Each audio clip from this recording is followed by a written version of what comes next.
Bonjour et bienvenue dans ce journal de Copenhague. Ambiance tendue, kafkaïenne aujourd'hui. De conférence de presse en conférence de presse, les délégations se succèdent mais ne s'accordent pas. Et une question subsiste à 3 jours de la fin du sommet. Faut-il garder ou non le protocole de Kyoto? Il y a donc urgence et c'est ce que est venu rappeler aujourd'hui Ban Ki-moon. Il s'est exprimé pour rappeler que nous étions à un tournant historique et qu'il fallait adopter un accord juridiquement contraignant d'ici 2010. Alors pour donner un second souffle aux participants, un film a été diffusé, ce même film qui avait été diffusé le premier jour de la conférence de Copenhague. Et il montre une petite fille qui se réveille en plein désert, en pleine nuit. Elle est devenue brutalement réfugiée climatique. Et il y a ce chiffre aussi qui a été répété. 250 millions, c'est le nombre de réfugiés climatiques qu'il pourrait y avoir en 2050 si nous ne faisons rien. Tout de suite, nous allons nous intéresser aux plus vulnérables d'entre eux. Nous allons nous rendre dans les îles Carteret, au large de la Papouasie-Nouvelle-Guinée. Ces îles pourraient avoir disparu d'ici 5 ans. D'ici 2015, ce petit atoll au large de la Papouasie-Nouvelle-Guinée pourrait n'être qu'un mirage. Les îles Carteret sont en train de couler inéluctablement. L'eau de mer envahit les jardins potagers, ronge ce qui reste de côte.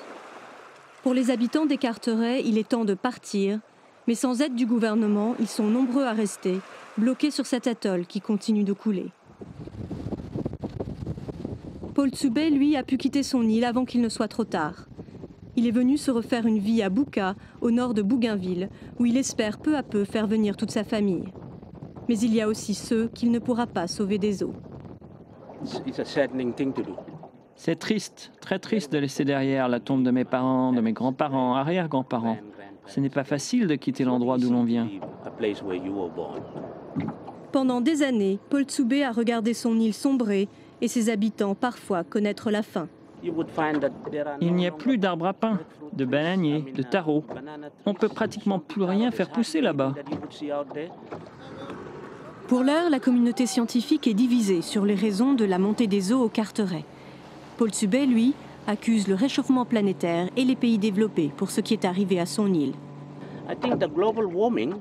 Je pense que le réchauffement planétaire, le niveau des mers qui monte et qui détruit notre île, tout ça, c'est à cause des pays développés. Et je pense que les pays développés doivent faire quelque chose pour nous venir en aide.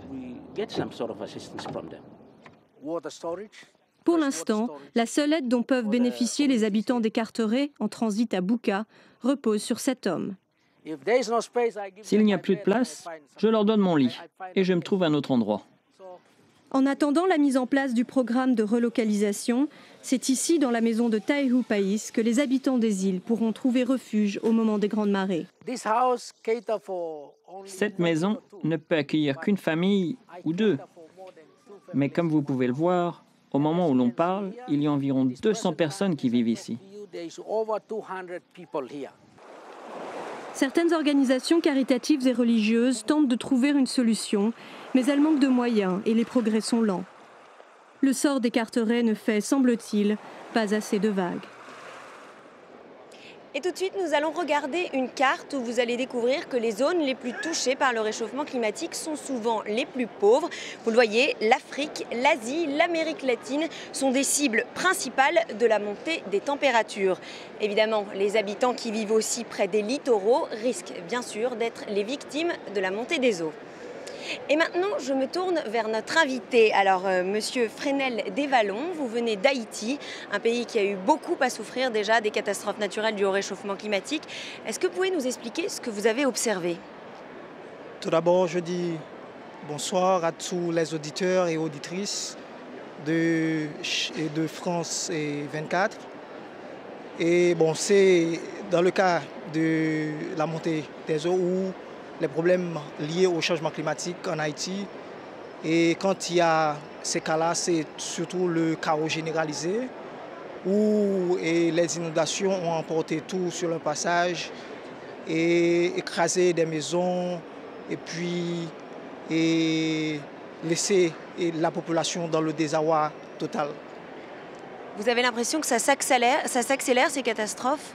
Bon, définitivement. Par exemple, dans le cas d'Haïti, où la situation est vraiment précaire et où les pauvres et les communautés rurales sont très vulnérables.